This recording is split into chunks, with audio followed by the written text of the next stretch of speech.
आग्रह करूं कि आप आए और अपनी बात को रखें। सम्मानीय रामस्वरूप जी का स्वागत करें।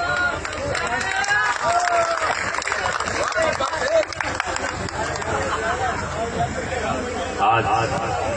बाबा भरतारी की सवामणि के इस कार्यक्रम में मैं सर्वप्रथम ढोलाराम जी पहलवान और उनके परिवार को बहुत बहुत बहुत बहुत धन्यवाद अर्पित करता हूं कि आप सबने जो इतना सुंदर कार्यक्रम किया और उस सुंदर कार्यक्रम में आप सभी ने हम सबको आने का जो मौका दिया, आपका बहुत बहुत दिल की गहराइयों से स्वागत करता हूं। मंच के ऊपर विराजमान परम आदरणीय सम्मानीय और मैं तो कहूं कि कोटली, बांसुर, पाटनवाटी, नांगल चौधरी,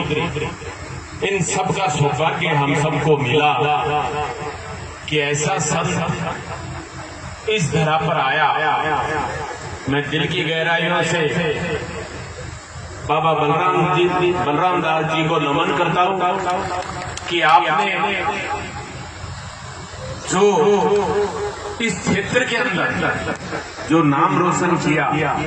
इस छोटी सी आयु के अंदर आपने जिस प्रकार के कारनामे किए, जिस प्रकार का कार्य किया, हमारे जो मुख्य जिस प्रकार से गौ माता की सेवा, मैं पहले ही प्रोग्राम में गया जहां कुछ नहीं, लेकिन जब दूसरी बार गया तो ऐसा लगा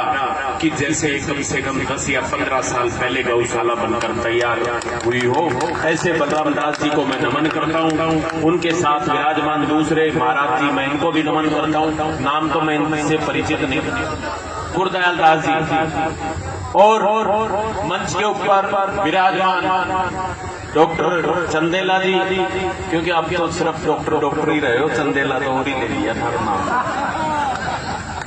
भाई मुकेश जी सरपंच साहब और हमारे विक्रम जी सरपंच साहब, सभी जो सम्मानित मंच,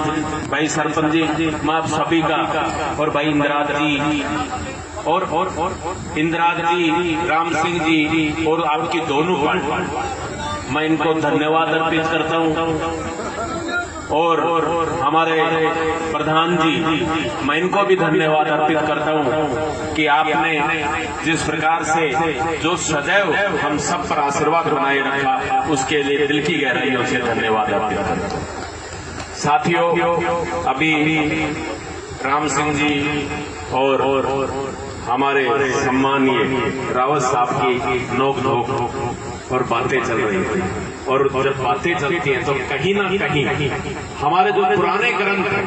उन ग्रंथों से कोई ना कोई जब बात निकल कर आती है तो मैं समझता हूं कि खास तौर से उन नौजवानों के लिए एक प्रेरणा का स्रोत बनता है। और अभी जिस प्रकार से जो मासी जी बता रहे थे कि पहले बाप की सभा में बेटा नहीं जाता था, ऐसी बात नहीं है। मैं आपको बताना चाहूंगा कि जब जलंधर स्वर्गलोक पर आक्रमण करने की तैयारी कर रहा था, तब राजा इंद्र ने एक सभा बुलाई, और जब सभा बुलाई गई तो उस सभा के अंदर राजा इंद्र का पुत्र गिंद्रसेन भी बुलाया गया था। वो सभा में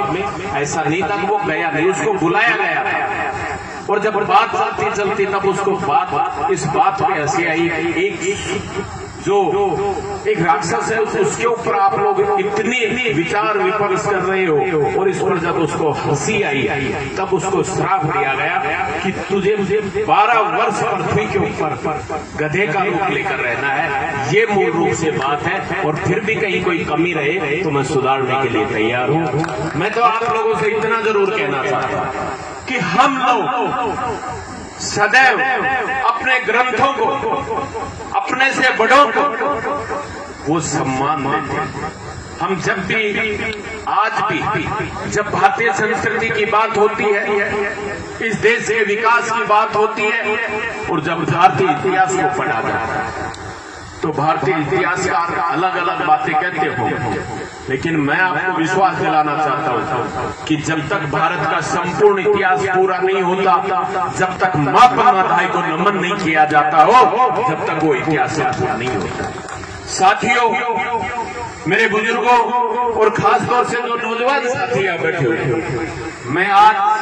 आप लोगों के बीच में कहना चाहता हूँ, हमारे सरपंच साहब जो पूर्व प्रधान रतिराम जी ये कई बार किस्सों के माध्यम से हमें बताते हैं, लेकिन मैं इतना जरूर बताना चाहता हूँ कि जब हम इस मंच पर आते हैं और साधु संतों का जो सम्मान हमें मिलता है, ये बड़े बड़े गौरव की बात है। क्योंकि इस पृथ्वी के ऊपर या तो सिर्फ दो ही दूध को माना गया है, या तो कहा गया है कि शेरनी के दूध में वो ताकत है कि जिससे उसका जो दूध पीता वो पूरे जंगल पे राज करता है, और उसी प्रकार जो मात्र शक्ति जो गुजरी का दूध पीता है वो सीना उठा के सर उठाकर और मुकाबला करने की सदैव तैयारी है। साथियों, मैं आज आप लोगों के बीच में कहना चाहूंगा कि हमने सदैव वो काम किया जिससे लोगों का उत्थान हो, लोगों के लिए आगे आगे बढ़ चढ़ कर बात हो। और जब भी हम लोग विधायक की बात करते हैं तो हम भुला नहीं सकते स्वर्गीय जगत सिंह दाई को, जिन्होंने विधायक क्या होता है पूरे राजस्थान में बताया कि विधायक किसान के लिए लड़ने वाला होता है, विधायक जनता के द्वारा चुना हुआ वो जनता की सेवा करने के लिए किसी भी अधिकारी से भिड़ जाए वो विधायक कहलाता है। ये प्रेरणा देने वाले स्वर्गीय जगत सिंह दाई थे, जिनको सदैव हम लोग आज वो स्वर्ग में है, हम लोग इस पृथ्वी लोक पर है, लेकिन सदैव उनको याद करते हैं और याद करते हैं उनकी उन खूबियों को कि जब हम लोग गाँव में जाते थे जब बिजलियां नहीं होती थी तो उनके लिए भी लड़ते। जनप्रतिनिधि होने का मतलब ये नहीं है कि जनता तो जिसको